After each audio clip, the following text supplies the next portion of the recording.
Dennis Prager here. Thanks for listening to the Daily Dennis Prager Podcast. To hear the entire 3 hours of my radio show, commercial-free, every single day, become a member of Pragertopia. You'll also get access to 15 years' worth of archives, as well as the daily show prep. Subscribe at Pragertopia.com. Wonderful time of the year. It's the happiest season of all.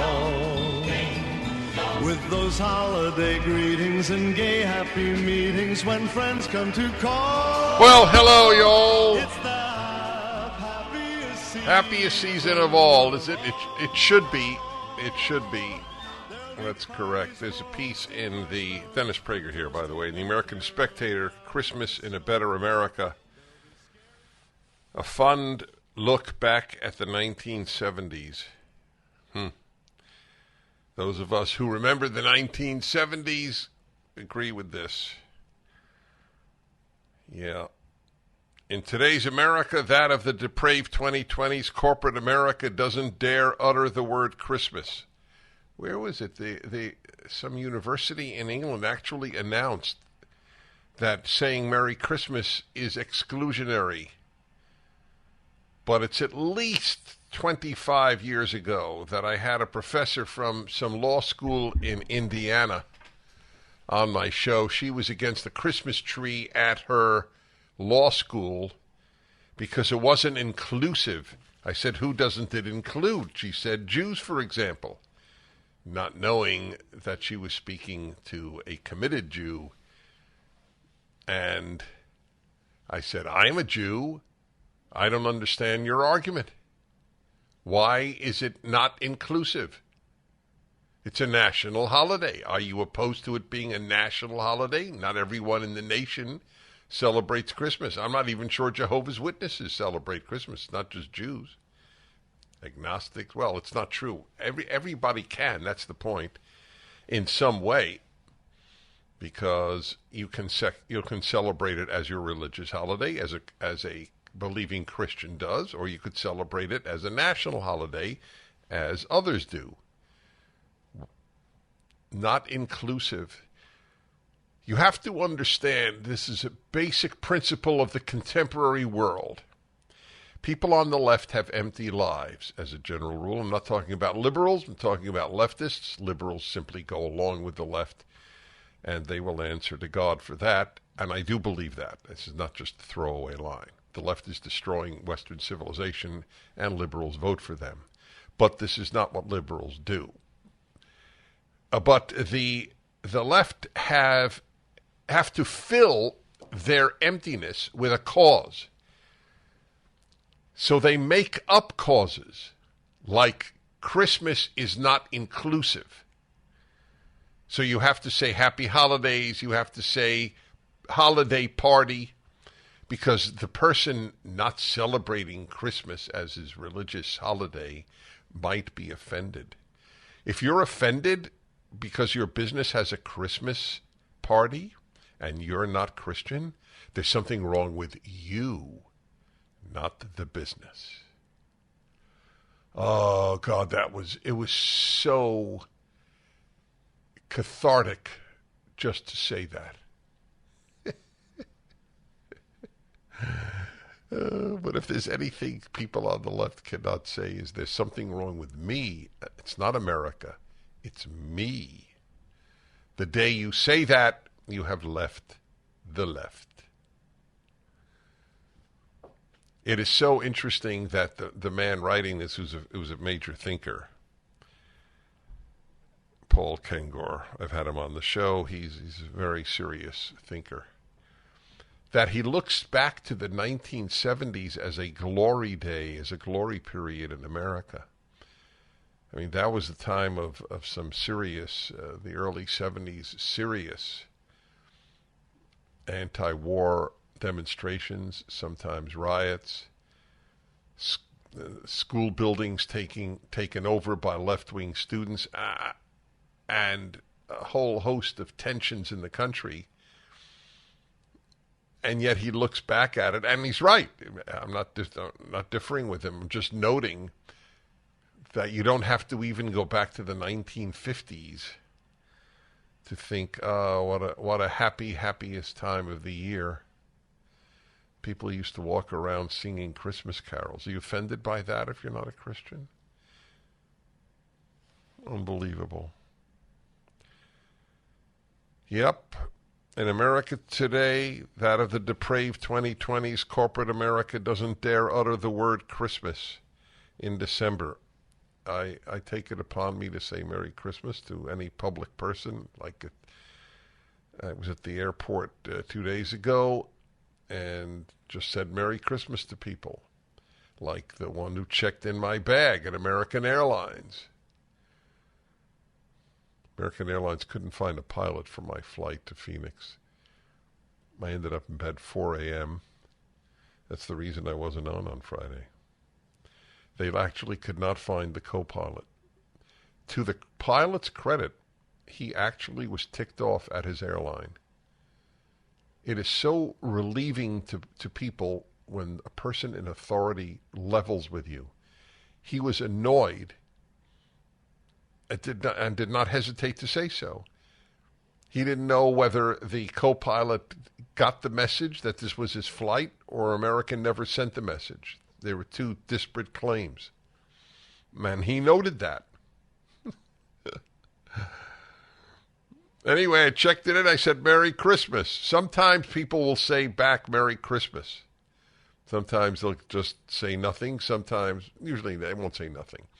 That's not true. They'll say Happy Holiday or Happy Holidays. I always have fun saying, what holidays did you have in mind? Season's greetings. That's right, because we celebrate the season. The winter solstice, man. It's coming up in a couple of days. Nothing like the winter solstice. If there's any, that's the happiest time of the year. That's right. How's your winter solstice been? You with the kids for winter solstice? People who celebrate winter solstice tend not to have kids. Yes, let's see. Corporate America doesn't dare utter the word Christmas in December, but spends the entire month of June drooling about gay pride. Our cultural, that's true. That's now, why is that inclusive? Since 97% of the country isn't gay. That's a good point that he makes. 80% of the country celebrates Christmas. I'm just throwing out a statistic, maybe more. But if you say Merry Christmas, it's not inclusive. But gay pride for your company, that's inclusive. Of whom? Our cultural revolutionaries resist calling a Christmas tree a Christmas tree. In my native Pittsburgh, it's the grotesquely offensive unity tree. Oh, I don't believe that. Sean, you ever hear of a unity tree? Did you put up a unity tree this year? You didn't? Oh, my God. Pittsburgh unity tree goes up. He has a link. This is mind-blowing. This is from the CBS News in Pittsburgh. Highmark unity tree goes up in downtown Pittsburgh. Okay. You are going to learn to be who's getting punished? Professional. That's what you're going to Pittsburgh. do. Oh, my God. We put all of Pittsburgh in the punishment room? Oof, we have a lot of punishers. So here it is from KDKA, one of the most famous stations in America. That's why there's a K, even though it's east of the Mississippi. KDKA, one of the oldest. Anyway, so this is from 2 years ago. Actually, 3 years ago.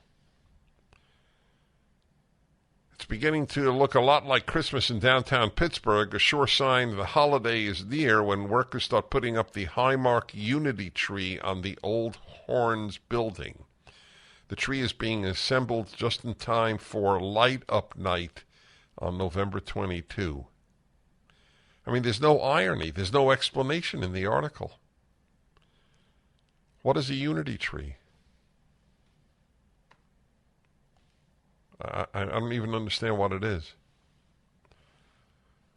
Wow. Yes.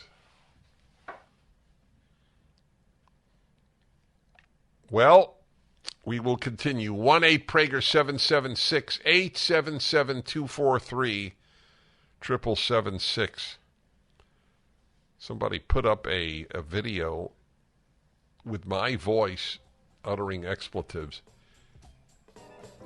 If you can now Photoshop voices, we're in for quite a ride.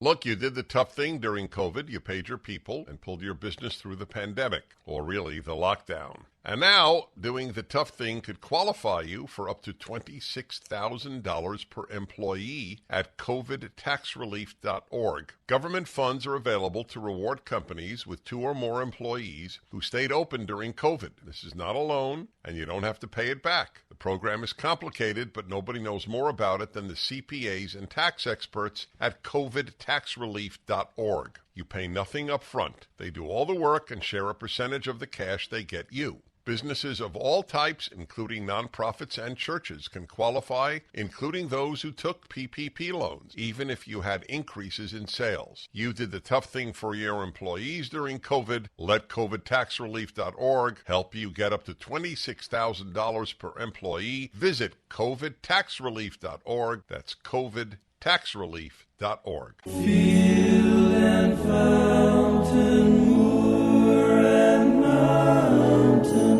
following yonder star. Listen to this. According to the OECD,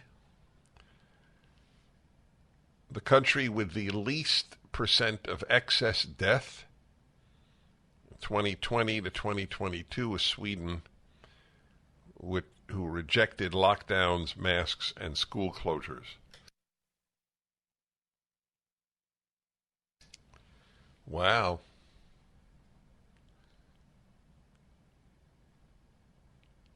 I'm quiet because I'm thinking about that period, that horrible period, living lies and destruction from health authorities, like all authorities. You know, the left used to have as its motto, question authority. Oh, like everything else, they didn't mean it. They meant question conservative authority, like religion, but not question authority. Nobody is obedient to authority and more pro-authority than the left. Yeah, the experts say. That's all you need to hear. How do you know the experts are wise? Because they're experts. Somewhat of a tautology. They're experts. What about the experts who don't agree? They're engaging in misinformation. So you choose your expert, don't you? World's death in the COVID era 2020 to 2022. Excess deaths, Sweden least, 6.7. Norway, Denmark, New Zealand, Iceland, Finland, Australia, Germany, Switzerland, Belgium, Luxembourg. Really something. And it doesn't matter. You think this will be reported in the New York Times? That Sweden had the least excess death rate in the last 2 years? It's a rhetorical question. You know not.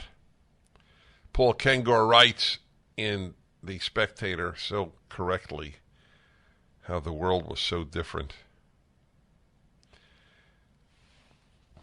Yep, they fly rainbow flags for a full month every summer. He's talking about big businesses in America. They won't say Christmas party, but they'll put out LGBT flags.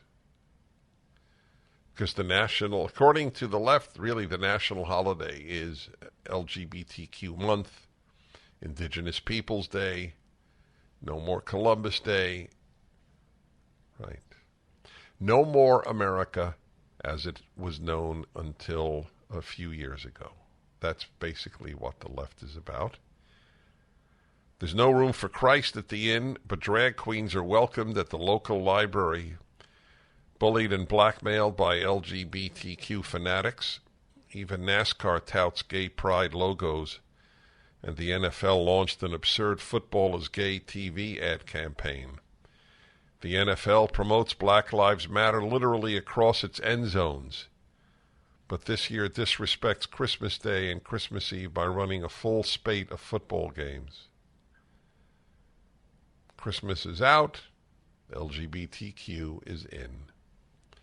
The contrast is clear not only during Gay Pride Month. A reader a few weeks ago sent me a company email issued by the 20-something HR hack informing employees that in November, quote, we recognize, unquote, Intersex Day of Remembrance, November 8th, Transgender Awareness Week, November 13 to 19, and Transgender Day of Remembrance, November 20th.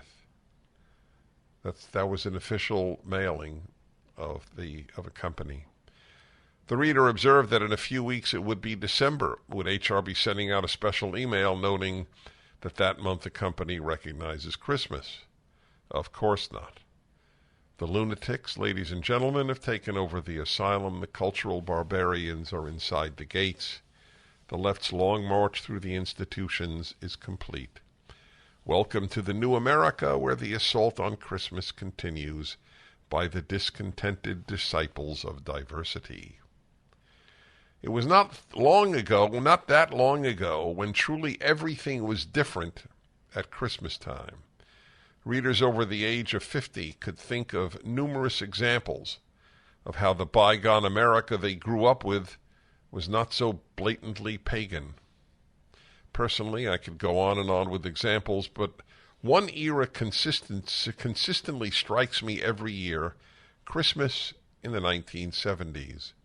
When I was a kid in the 1970s, television programming was thoroughly dominated by Christmas specials. That programming both reflected the culture and influenced the culture. Of course, this was true for the decades prior as well, but I'll stick with the 70s. In those days, the TV didn't offer hundreds of channels of vacuous claptrap and woke streams of political correctness, especially in nearly every nauseating commercial.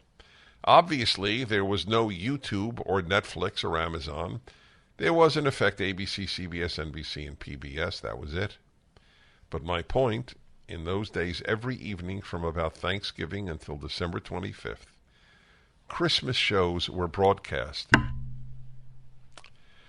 You can find an old TV guide and see for yourself. Major celebrities had annual Christmas shows.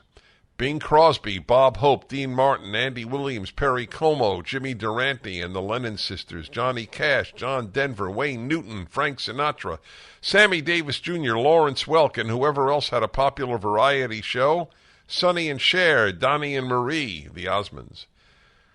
The Carpenters, the Muppets, Dolly Parton and Kenny Rogers, Crystal Gale, you name it.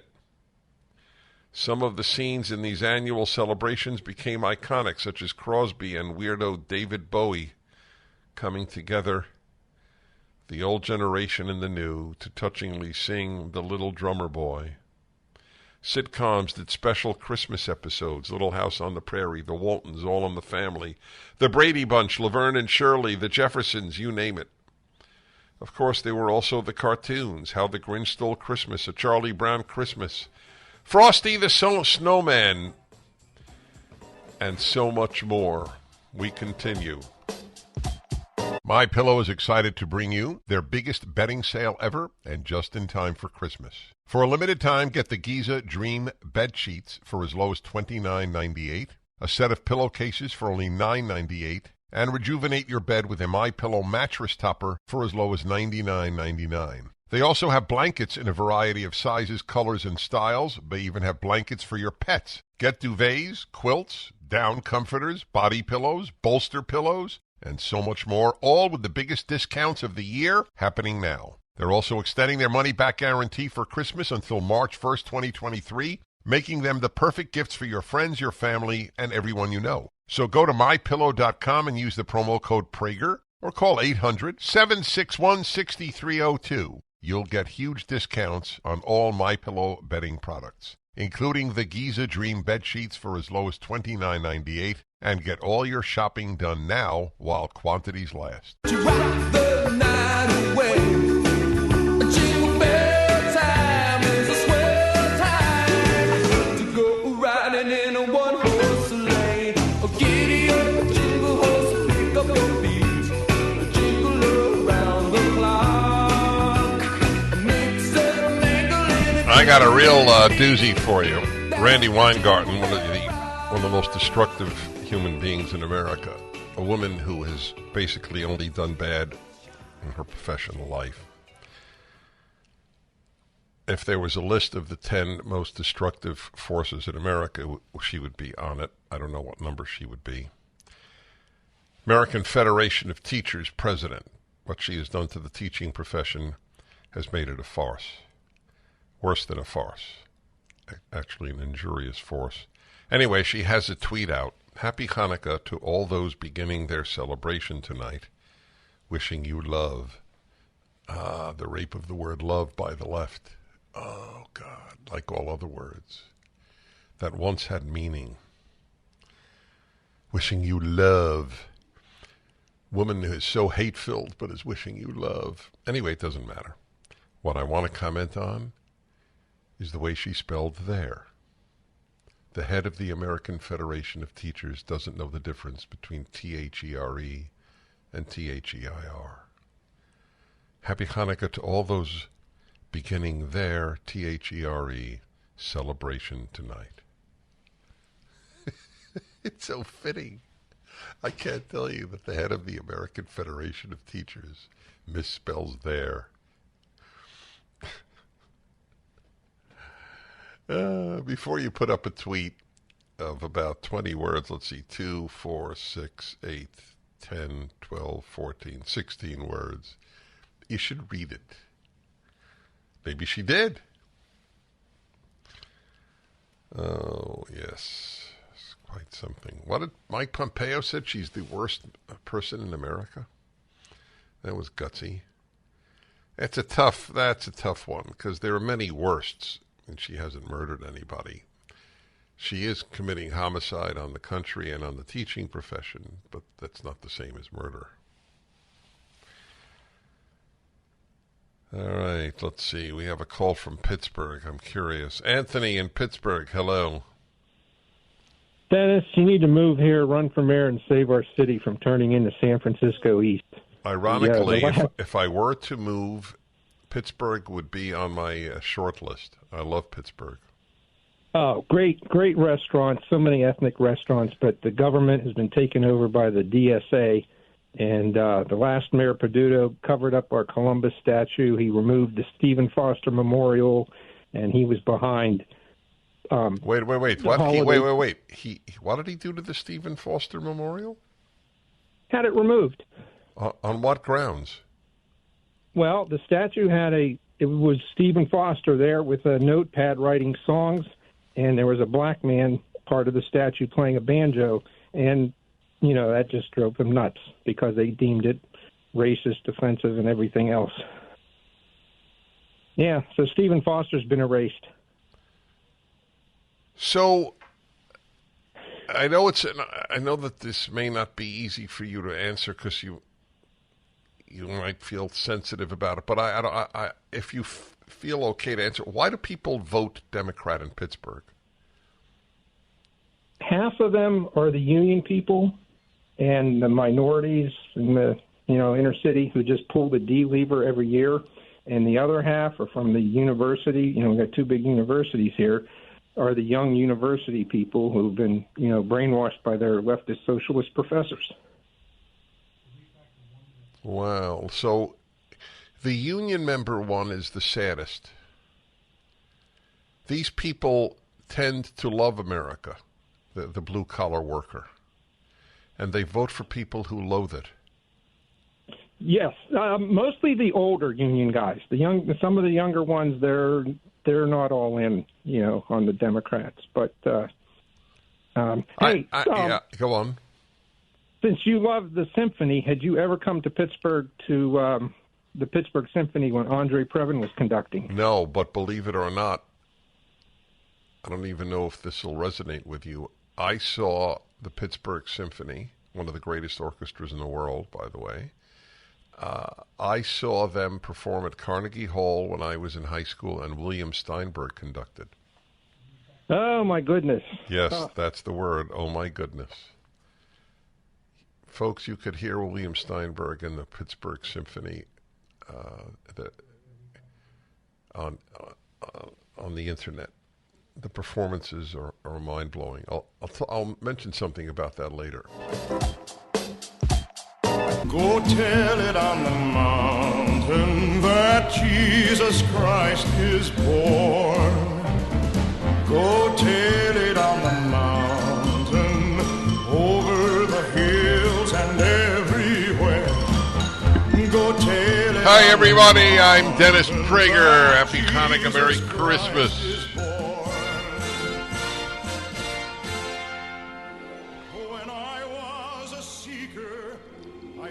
You should see the comments on my column this week on the subject I raised yesterday at this hour.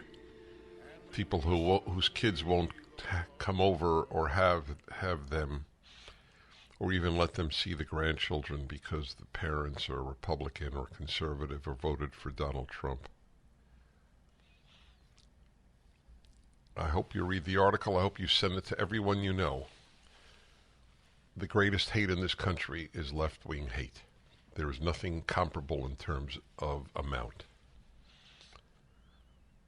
The religious kids hate their parents who were not religious. The conservative kids hate their parents who voted for Biden. The greatest amount of hate in this country is from the left. Not from liberals. Liberals just vote for the haters. But I always distinguish between left and liberal because if your child is liberal, they're going to see you for Christmas. The child who doesn't see a parent for Christmas because of politics is a leftist. The left has always been a source of viciousness. You become a worse human being when you become a leftist. Every one of us who is not a leftist knows that. Nobody becomes kinder, finer, sweeter when they become a leftist. A lot of people become kinder, finer, sweeter when they become a religious Jew or Christian. Not all, but most. Wow. Here's an interesting one for you to give you real life. And I pick on this group because it's sort of an outlier within the Christian world. And some Christians don't even consider them in the Christian world, but it's not a judgment I make. I believe they're in the Christian world. They don't have the same theology as other Christians in every arena, I know. Anyway, Mormons. So let's say you're a secular person. You're a secular conservative. And you really think religion is silly. Would you rather your kid convert to LDS, Latter-day Saint, or Mormon, or become a leftist? Which do you think would produce a kinder human being? Or for that matter, Catholic, Protestant, Jew? Whew. Got to read these comments on my column. It's up at DennisPrager.com. The comments are up at Town Hall. Anyway, it's my annual visit to the Santa Claus show. All of my broadcast career, I have made the case for people who celebrate Christmas to include Santa Claus for their kids. As a general rule, I believe it is very important to make religion fun as well as serious for kids. It's important to appeal to their emotions as well as their intellect, their conscience, their faculty of reason. All of them are important with regard. Not regards, by the way. Regards is send my regards to Broadway. If you see my mother, give her my regards. Well, you should give her my love, actually. But anyway, that's what regards are. And this is with regard. So with regard to those who are celebrating Christmas, why would you not have Santa Claus? Why would you not offer your kids the opportunity to have that fun? Because they'll grow up and think you lied to them?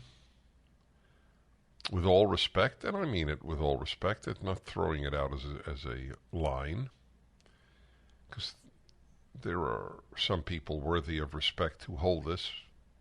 Nevertheless, there's something wrong with the person who says, my parents told me about Santa Claus, and when I grew up and realized that Santa Claus doesn't actually exist, I realized that the whole religious claim was false.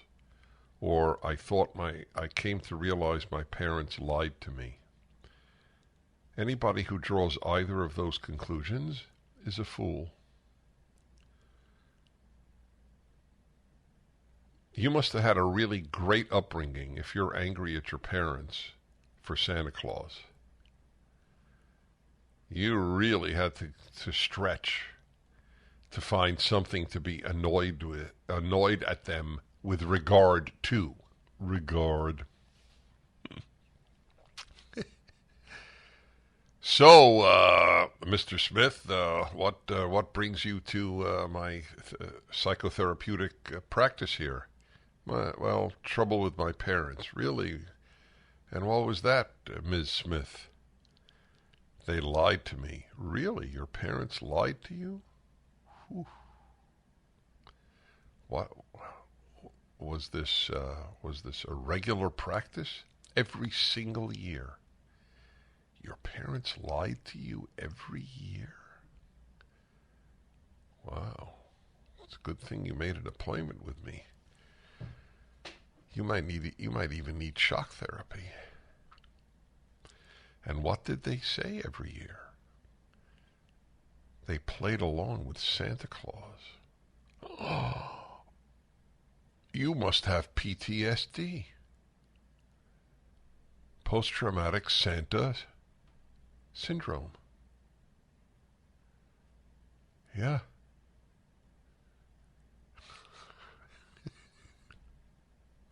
Sean almost choked on his vape. Post-traumatic Santa disorder. That's what it really is. That was the original. PTSD.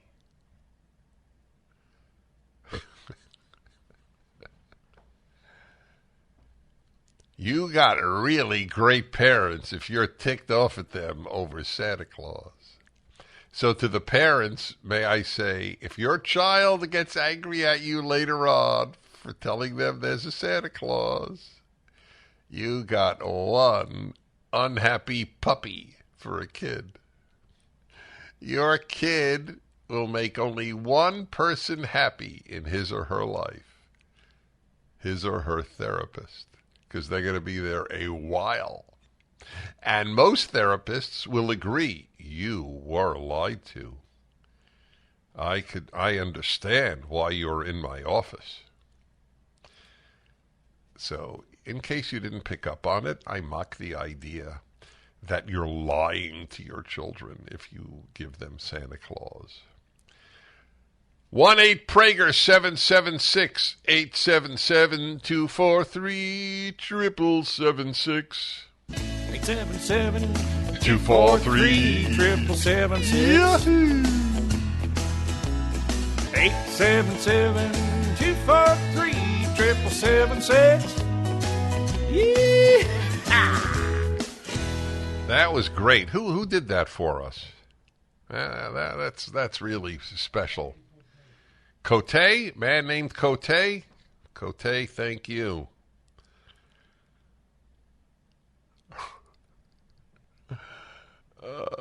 A society where the educated tell their children men give birth is really ticked off at people telling their kids there's a Santa Claus. It's all upside down. It's chaos. We live in the realm of chaos. No, you shouldn't tell your child there's a Santa Claus. That's not true. Men give birth. That's men menstruate. That's true. There's no such thing as binary sexual identity. That's made up. Yeah. Follow the science. I actually agree with follow the science. The left doesn't. They follow the woke. Woke and science are mutually exclusive. It's a fun addition. Shouldn't be the only thing, of course, that constitutes Christmas, but it is a fun thing that adds love and joy and fun to your child's experience of the holiday. You have an issue with it? I'll be very respectful if you do. 1-8-PRAGER 776, the annual Case for Santa show. The Dennis Prager Show. Tonight is Hanukkah, got everything we need. A frying pan, some oil, and a latke recipe. Let's celebrate our ancestry. We've got, the latke recipe.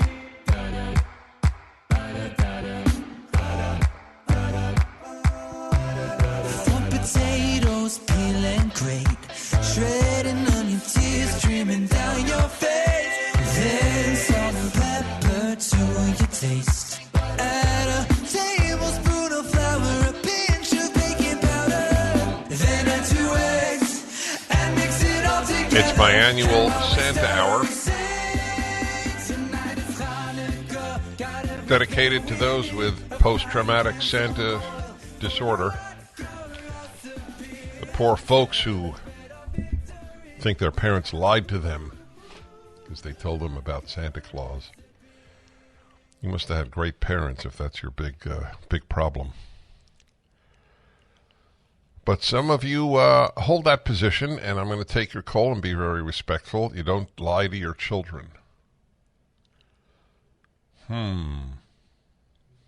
Oh, we have it was Ed Gately, the Yeehaw jingle. So how did you blow it on the first one? Ed Gately deserves the praise, and you deserve the condemnation. No, this is a taut ship, the Prager Show. All righty, everybody. Okay, we're only taking calls on Santa this hour, so forgive me if I let you go. They're interesting calls, but forgive me. I'm clearing up lines to take your calls on the Santa issue. All right, Kevin, Highlands, California, or Highlands of California, whatever that means. Hi. Hey, good afternoon, Dennis. Oh, it's very hard to hear you. I can tell you're dry. Yeah, I'm a commercial truck driver. Give me just a second to pull over here. Thank you. All right. I'll put you on hold there, and I'll take you in a moment. So, I'm raising the question of, are you lying to your child? And of course, my answer is you're not. Are you lying to your child? Well, I'll ask these questions to Kevin. Let's see if he's back. Are you okay now, Kevin? Yeah, I'm pulled over, Dennis. How are you this afternoon? All right. Thanks for calling. Fine. Yeah, as I told the call screener, my father was deaf on this. But there's a little bit of a background story. In 1930, he was of that generation. He buried his father on Christmas Eve. So that just tainted him forever on Christmas. It just did. and and that's understandable. You have his mother left with 12 children in Middle Tennessee at the start of the Depression. So Christmas, just as all of us celebrate, or don't celebrate the birth of Christ, whatever you do, his was always a remembrance of burying his father on that day, on Christmas Eve. So I think that had a lot to do with his idea of no Santa Claus. You don't lie to your kids. You don't tell them that. And he was death on it. I mean, he was very, very staunch, because his attitude was, if your child was to lie to you about anything, don't care what it is, would you punish them? Well, of course, people would say yes. And he said, you're a hypocrite. That was his attitude. You're a hypocrite. You could not move him off that. I don't blame him for it. I understand that. I think that anybody who would bury a family member on Christmas Eve would be a little sour on Christmas. That was his attitude. Well, thank you. Okay, there's nothing I could say, because he had an emotional reaction to what was for him a trauma, and there's really nothing that one could say to him, or could have said to him, obviously, that would have changed. My mother died on Rosh Hashanah, the Jewish New Year. In fact, I found out about it while I was conducting services, as I do every year, Rosh Hashanah Yom Kippur, for 350, 400 people. It has not had any negative impact on my celebration of Rosh Hashanah. It's actually added some degree of seriousness to it. I'm not saying that his reaction is wrong. There's no such thing as a wrong emotion. There's only such thing as wrong behavior. But I would think that you could turn it around. That if he was a believing Christian, he could almost say, my dad was such a holy man, he died on the day Christ was born. You could turn it around completely and say, look at what it says about your dad.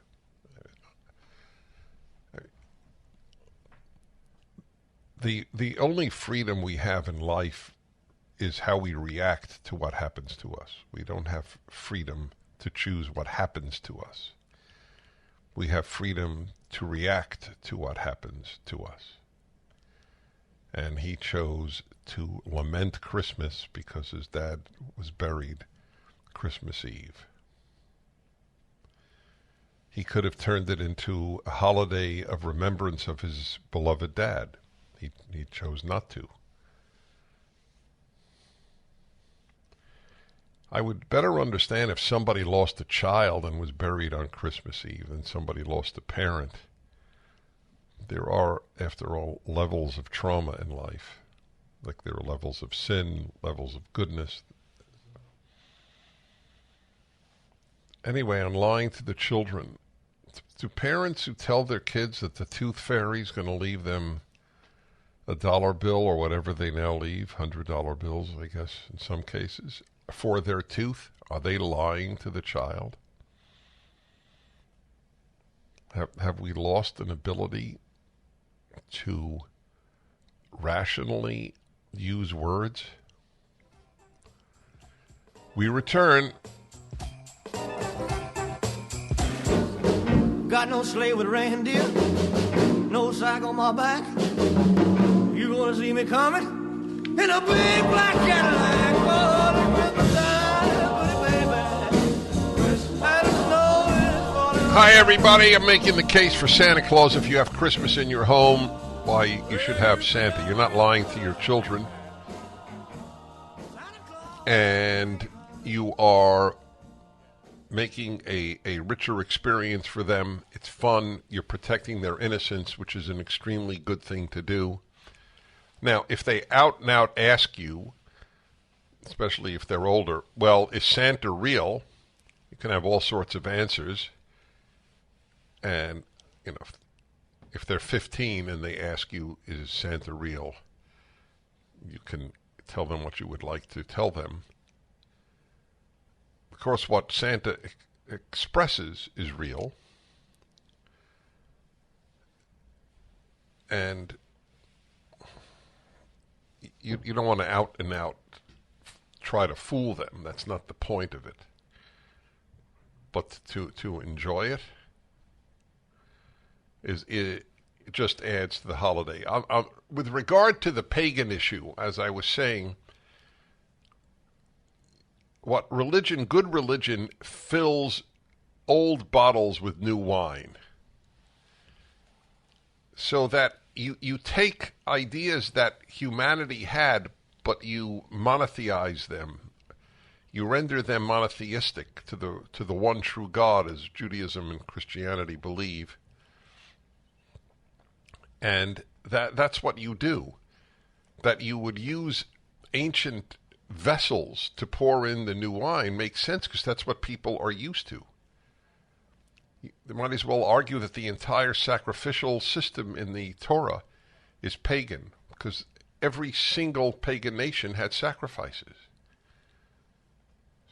And so why would Christians believe in the ultimate sacrifice, that of Jesus, if the whole sacrificial idea was pagan? But it's what you do with a vessel that matters. It doesn't render Christianity pagan. It doesn't render Judaism pagan. People need to think these things through. All right, here we go. Next. Sharon, what does it say? Between New York and New York? Ooh, but I can't do any punishing today. Not to the lady who, it's not bread, it's challah. Hey, you said ch very well. It's impressive. Sharon, between New York and New Jersey, what are you on, in the Holland Tunnel, Lincoln Tunnel, Washington Bridge?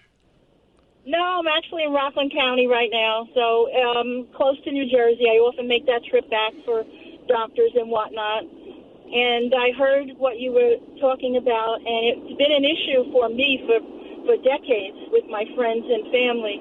And I'm curious as to why you're looking at it from the aspect of a child who's traumatized, and that's not the point. I don't know any children who were traumatized. No.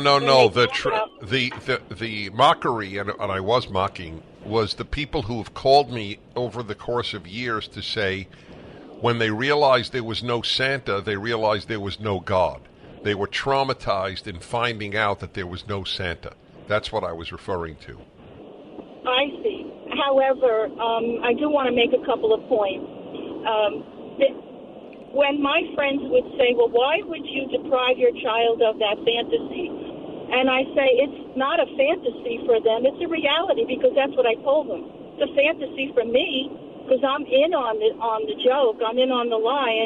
And when my kids, who happen to be smart kids, would ask questions, and I never did Santa with the kids. These are the other children that I was involved with. People would actually create a further lie. Well, how come Santa can go from house to house and down a chimney, and how does he do this? It doesn't make any sense, because they're smart kids. And a parent would create a new lie to say, oh, well, he can use this, and he has the elves. And it's not just the parents, Dennis. It's it's the media, it's magazines, it's TV shows. Yeah, but why do you think it does harm?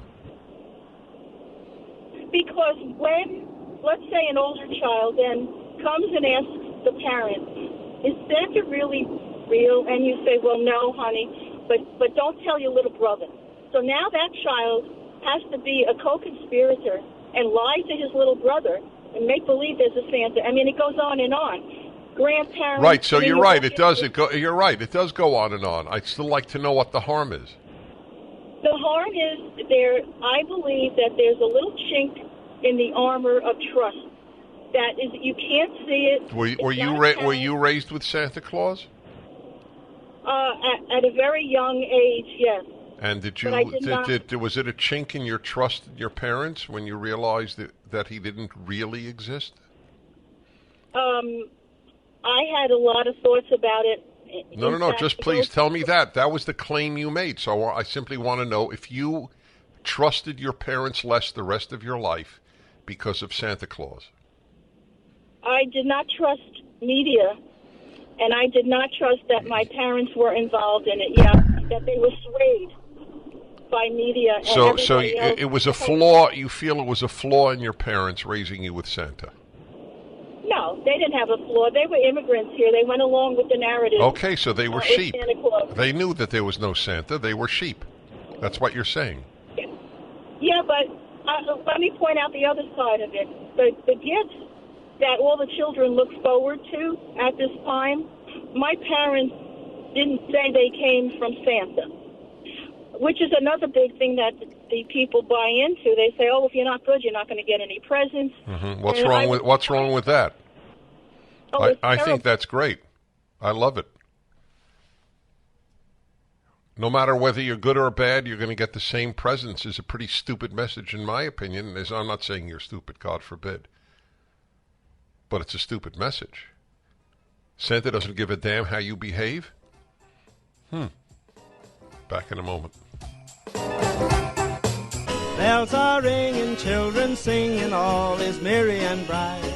So hang your stockings and say your prayers, 'cause Santa Claus comes tonight. Here comes Santa Claus, right down Santa Claus Lane. He's got a bag that's filled with toys for boys and girls again. Hear those sleigh bells. Now, what's jingle, wrong with that, jangle, okay? What a beautiful sight. That was So a very jump interesting in bed call, and and cover your I thank head, you for 'cause calling. Santa Claus comes tonight. I'm talking about Santa Claus, my annual hour defending Santa Claus for those of you who celebrate Christmas. So that was another interesting objection. I didn't remember that one. Maybe I got it in the past. The idea that Santa will only give you gifts if you've been acting good. I love it. As I've said on many occasions, to the consternation of about half of you, I know that, and I still love you. And I hope you still have fond feelings towards me, but I think unconditional love is a terrible idea because it detaches love from morality. No matter how vile you are, I'm going to keep loving you. First of all, I don't believe that God has that. I don't believe that I have that or should have that. I don't want God to have it. If God loves Stalin as much as his victims, I'm an atheist. Okay? By the way, it's okay. If you believe otherwise, God loves Stalin as much as he loves his victims, then I have no problem with you. I have a problem with the idea. I know that I don't agree with everyone on everything. It's not possible. The only person you agree with entirely is you. So it's okay if we differ. But I think it's an awful idea. I think people should earn love by being decent. Think a wife should love an abuser? You think she should love her boyfriend who abuses the children? I don't. In fact, that's the cause of terrible problems. Women who love abusive men, either to them or to the children that she brings in, usually, to the relationship. Mark, Steve, Gary, Judy, Stacy, Emma, Mark, and Susan. 2 Marks. One in Orlando and one in Plano. You guys should get together. Anyway, I'm even okay with the tooth fairy. It's ironic that a society that tells people men give birth finds it hard to tell kids about Santa Claus. We continue. Portions of the Dennis Prager Show are brought to you by Sierra Pacific Mortgage.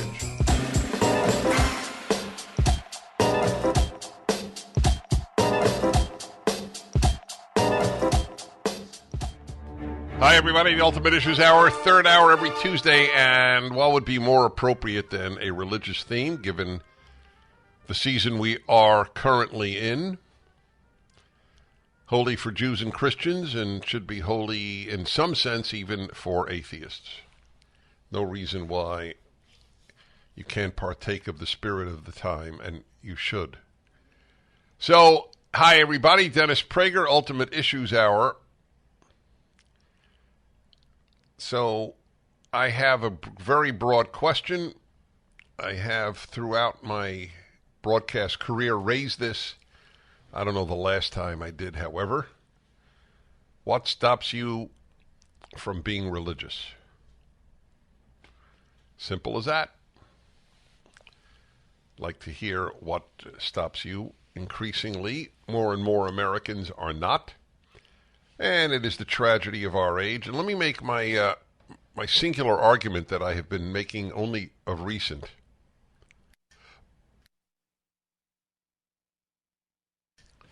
Who is more likely to say men give birth? Religious Americans or secular Americans? The great lie of our time, the great absurdity of our time, is said almost only by secular people. That alone should make you religious. I'm dead serious. I'm 100% serious. If only members of one group can believe a gigantic fraud, gigantic, humongous, destructive lie, then it says something about that group, not as people, but as an ideology. In other words, it leads you to absurdity. Can you think of one religious Christian, one religious Catholic, Protestant, Jew, Mormon who says men give birth? I don't know one. And anyone who claims to be religious and says it has simply adopted non-religious values in the guise of religiosity. But it's not produced in the religious world. Not every secular person says men give birth. But everyone who says it, virtually everyone, is secular. That should be sort of what they call in legal life dispositive. That alone should breed contempt for what secularism leads to, the absurd. And it does. There are a lot of wonderful secular people. By the way, not every religious person is wonderful. I get that. I say it. I've always said it. People lie about me constantly because they can't handle my arguments. So they say, Prager says you can't be a good person if you're an atheist. I've never said it in my life. I've never hinted it. I've never thought it. Things that are made up about me on the internet, you could write a book of things made up that I've never said. That's one of them. However, I do say atheism leads to absurdity. Just as Charles Krauthammer, who was not a religious man, but he acknowledged it. A lot of non-religious people understand the absurdity of atheism. But I'm not talking about atheism now. I'm talking about secularism, the non-religious world, which includes atheists, but is not exclusively atheistic. So what stops you? And why, if something does prevent you from being religious, and by religious I mean not just belief in God and the Bible, but being an active member of a religion. If you are one of those, why doesn't my argument that religious people don't buy the lies of our time nearly as much as non-religious people do, why doesn't that move you at all to start taking religion seriously? Maybe if you take the Bible seriously, you're inoculated against gigantic lies. Who are the least likely people to believe in the worthiness of lockdowns? Now, most priests, ministers, and rabbis were sheep on this issue. I'm sorry to say, a lot of them nice people. But it's irrelevant. Nice and truth-seeking are not synonymous. And certainly nice and courageous are not synonymous. Nevertheless, I think if there were another lockdown, you would get more pushback from the religious community than last time, and certainly more than from the secular community. Among other things, secularism breeds conformity. Secularism does not breed courage. Religion should, but doesn't always by any means. So what prevents you from being religious? That's my question. Maybe I could answer you in a way that provokes you to think. 1-8-PRAGER, 776-877-243, 776 if you have children who have rejected religion. What is their argument? I assume I just can't believe in God. But they can believe men give birth? That's what you should challenge them with. So you left college without belief in God, but you did leave college with belief that men menstruate. Or my favorite new one, men can be lesbians. That's really a corker.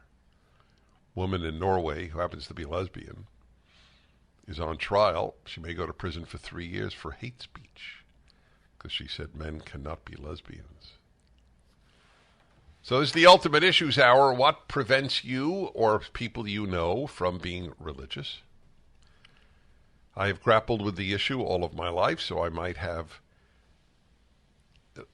at least thought-provoking responses.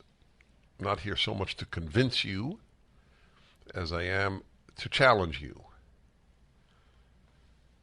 You know that in Genesis, the patriarch Jacob, Abraham, Isaac, Jacob was renamed by God Israel. That's how we get the name Israel for the Jews. And it actually says that there's a meaning to the word Israel, to struggle with God.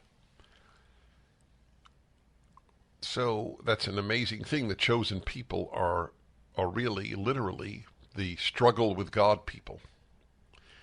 And we should all struggle with God. It makes God real. You struggle with everyone else in your life in some way. Why not with God? There's no intimacy with God if there's no struggle. I do all the time. I have been preoccupied with good and evil all of my life, and I do struggle with the issue of how much evil there is in the world and how much natural suffering there is in the world and how unfair this world is. But atheists should struggle with God too. That's the point that I'm making. Secular people should struggle with God. This is not just a statement about the believer. It is a statement about the non-believer. I was invited once by the largest atheist group in America. I think it was Atheists United, but or American Atheists. That's it. I think it was American Atheists. To their credit, they invited me to their annual convention. It is to their credit. Leftists never invite me. And the atheists invited me to debate the head of their group, and it was a fine day. At one point, I looked at the audience. I don't know, maybe 400 or 500 people, all presumably atheists. And I said, would you raise your hand if you ever struggle with your atheism? Like if you see a baby born, do you think, wow, that's really miraculous, maybe there is a God? Raise your hand if you've ever struggled with your atheism. And I don't think any hands went up. And then I said to them, it's interesting, when I ask religious audiences, raise your hand if you ever struggle with God, almost every hand goes up. So contrary to the popular notion that the secular challenge themselves and pursue truth, at least in this regard, I find it much more prevalent among the believers. They struggle in their pursuit of truth. So what stops you or someone you love from being religious? That's the theme of this Ultimate Issues Hour on the Dennis Prager Show.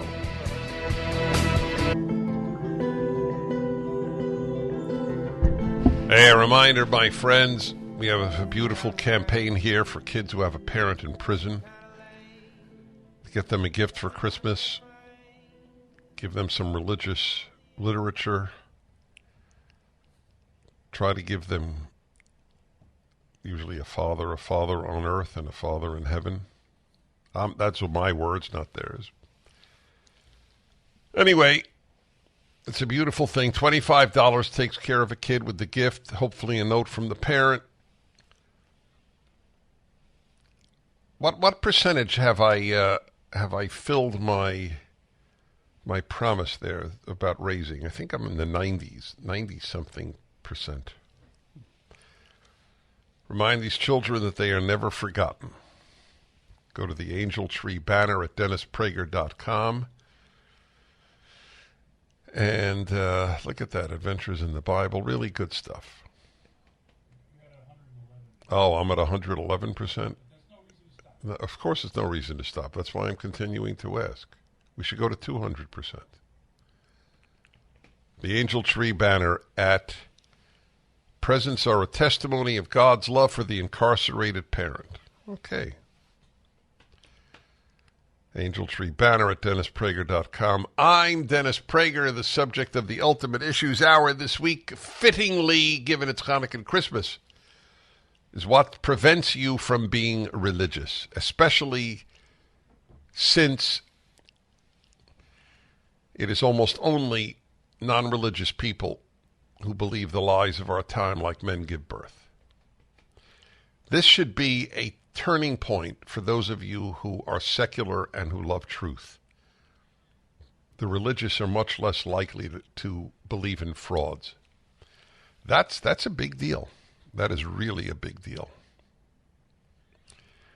Okay, we've got a 16-year-old, if that's correct, Amelia in Minneapolis. Hello. Hi, hello. Hi there. The reason I'm not religious is because I feel I have a relationship with God rather than a religion, the same as I would have a relationship with my father instead of having a religion, if that makes sense. And so James 1:26 says, if anyone thinks himself to be religious and yet does not bridle his tongue, but deceives his own heart, this man's religion is worthless. And then Matthew 15:9 says, but in vain they do worship me, teaching for doctrines the commandments of men. So I find that Jesus' most of his adversaries were actually the most religious people, but the people who were closest to him were people who truly loved him with their heart and weren't that necessarily super religious. So that's my 2 cents. So I have a number of reactions to challenge you. I'm delighted Yeah. I'm delighted you called. Yeah. So number one, the only reason you know about Jesus is because of a religion called Christianity. If there were no Christianity, you wouldn't know who Jesus was. Right.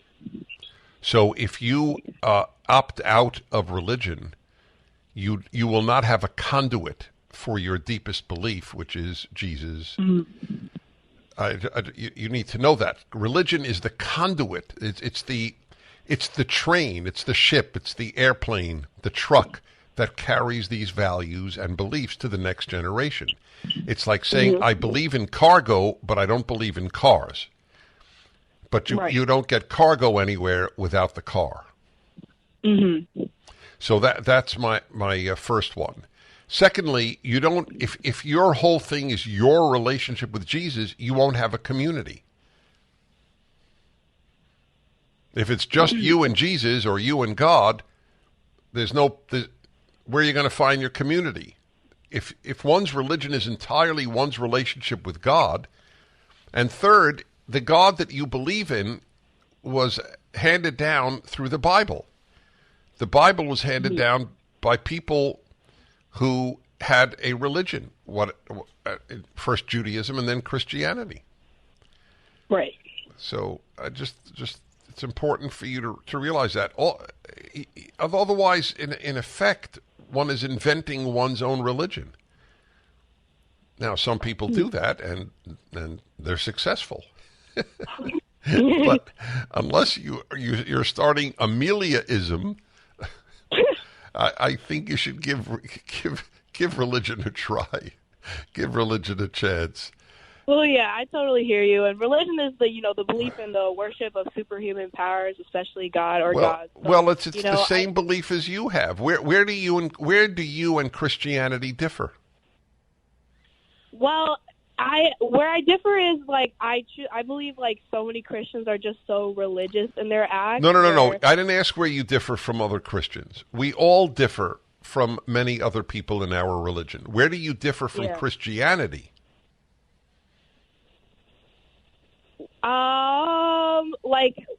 Can you define what you mean by that? Yeah. Do you believe in a triune God, Father, Son, and Holy Spirit, or Holy Ghost? Yeah. Okay. You got that from Christianity. That's the basic Christian doctrine. Right. Do you believe that God gave his only Son to save mankind? Yes. Okay. So you have the same beliefs as normative Christianity. This is a ride. This is a Jew telling you should be a Christian. But I'm intellectually honest. For sure. Your beliefs, as I said, they won't be carried on if you don't have a religious community to carry it on with. And anyway, I don't know why you're opting out of normative Christianity since you can't name one belief that you differ with Christianity. Yeah.